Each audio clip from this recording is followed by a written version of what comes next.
യുദ്ധം ശാശ്വതമായി അവസാനിപ്പിക്കുക എന്ന ലക്ഷ്യത്തോടെയുള്ള യു.എസ്. പ്രസിഡന്റ് ഡൊണാൾഡ് ട്രംപിന്റെ സമാധാന പദ്ധതിയുടെ ഭാഗമായാണ് ഗാസയിൽ അന്താരാഷ്ട്ര സേനയെ വിന്യസിക്കുന്നത്. ഈ സേനയിൽ ഏതൊക്കെ രാജ്യങ്ങളുടെ സൈനികരെ ഉൾപ്പെടുത്തണമെന്ന് ഇസ്രായേൽ തീരുമാനിക്കുമെന്നാണ് പ്രധാനമന്ത്രി ബെഞ്ചമിൻ നെതന്യാഹു വ്യക്തമാക്കിയിരിക്കുന്നത്. സൈനികരെ വിന്യസിക്കുന്ന കാര്യത്തിൽ തീരുമാനമെടുക്കാൻ യു.എസിന് അവകാശമില്ല.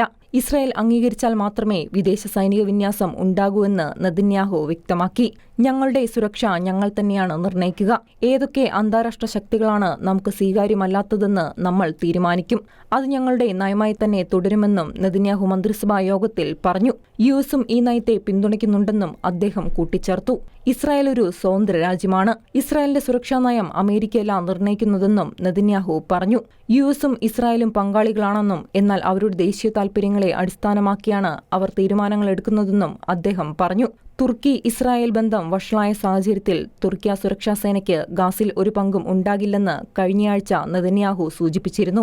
ഇസ്രായേൽ സന്ദർശന വേളയിൽ യു.എസ്. സ്റ്റേറ്റ് സെക്രട്ടറി മാർക്കോ റൂബിയോയും ഇസ്രായേൽ അനുകൂലമായി കരുതുന്ന രാജ്യങ്ങൾ മാത്രമേ അന്താരാഷ്ട്ര സേനയിൽ ഉൾപ്പെടുകയുള്ളൂവെന്ന് അറിയിച്ചിരുന്നു. തുർക്കിയുടെ പങ്കാളിത്തത്തെക്കുറിച്ച് അഭിപ്രായം പറയുന്നത് ഒഴിവാക്കിയെങ്കിലും ഗാസയുടെ ഭാവി ഭരണകൂടത്തിൽ ഹമാസ് ഭീകരർക്ക് ഒരു പങ്കും ഉണ്ടാകില്ലെന്ന് റൂബിയോ പറഞ്ഞു. യു.എൻ. പ്രമേയത്തിലൂടെയോ അന്താരാഷ്ട്ര കരാറിലൂടെയോ ബഹുരാഷ്ട്ര സേനയ്ക്ക് അംഗീകാരം നേടുന്നതിനായി യു.എസ്. പ്രവർത്തിക്കുന്നുണ്ടെന്നും ഖത്തറിൽ ഈ വിഷയം ചർച്ച ചെയ്യുമെന്നും റൂബിയോ പറഞ്ഞു. അറബ് രാജ്യങ്ങൾ സൈന്യത്തെ അയക്കുക മാത്രമല്ല, സാമ്പത്തിക സഹായം തുടരണമെന്ന് ട്രംപ് ഭരണകൂടം ആഗ്രഹം പ്രകടിപ്പിച്ചിരുന്നു. എന്നിരുന്നാലും അറബ് രാജ്യങ്ങളോ മറ്റ് രാജ്യങ്ങളോ ഗാസയിലേക്ക് സൈന്യത്തെ അയക്കാൻ തയ്യാറാകുമോ എന്ന് ഇതുവരെ വ്യക്തമാക്കിയിട്ടില്ല.